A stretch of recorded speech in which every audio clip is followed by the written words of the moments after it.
Rencontrez l'homme qui a volé 122 millions de dollars à Google et Facebook. Évaluez-nous et nous allons vous raconter son histoire. Evaldas Rimasolka était basé en Lituanie et à partir de là, il a mené une fraude électronique à l'autre bout du monde aux États-Unis à partir de 2013. Il a découvert que si vous veniez littéralement d'envoyer une facture à une grande entreprise, elle la payait parfois sans poser de questions. Il y avait quelques étapes de plus que cela.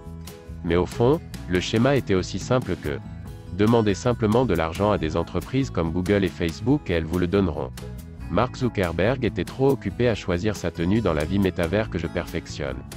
Donc, ce que le Evaldas Rimasolka a fait, c'est d'enregistrer une société en Lettonie en utilisant le même nom qu'une véritable société informatique taïwanaise avec laquelle Facebook et Google ont fait affaire avec un ordinateur Quanta.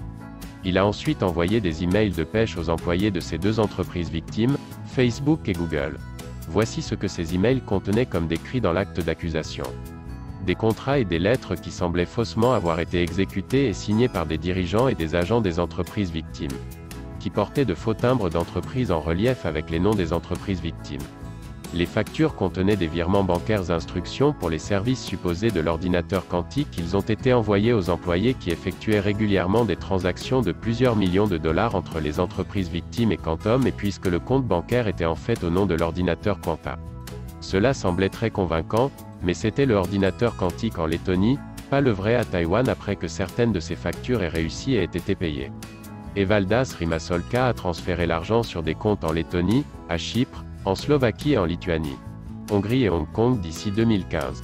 Cet argent volé s'élevait à 122 millions de dollars dont 99 millions de Facebook et 23 millions de Google. Classique. Ok super. Oh, bon choix, Marc. Prêt à stresser. C'est donc Google qui a découvert le stratagème et a alerté les autorités en 2017.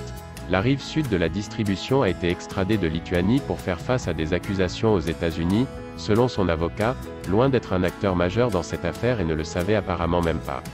Les autres acteurs impliqués, même s'il était censé lui demander d'ouvrir des comptes bancaires et des emails, etc. Mais à la fin, il semblait que Rima Sarkasme savait ce qui se passait et était toujours en possession d'une grande partie de l'argent volé lui-même. Il vivait probablement la belle vie jusqu'à ce que les fédéraux frappent à la porte. Il a accepté un accord de plaidoyer où il a joué coupable sur une seule accusation de fraude électronique et dans le cadre de cet accord, il a accepté de renoncer à plus de 49 millions de dollars américains et de payer une restitution de 26 millions.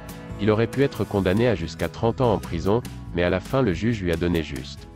Facebook et Google affirment avoir récupéré la majeure partie de l'argent, mais tout l'incident a incité le FBI à publier un communiqué de presse aux entreprises avertissant de ce type de fraude.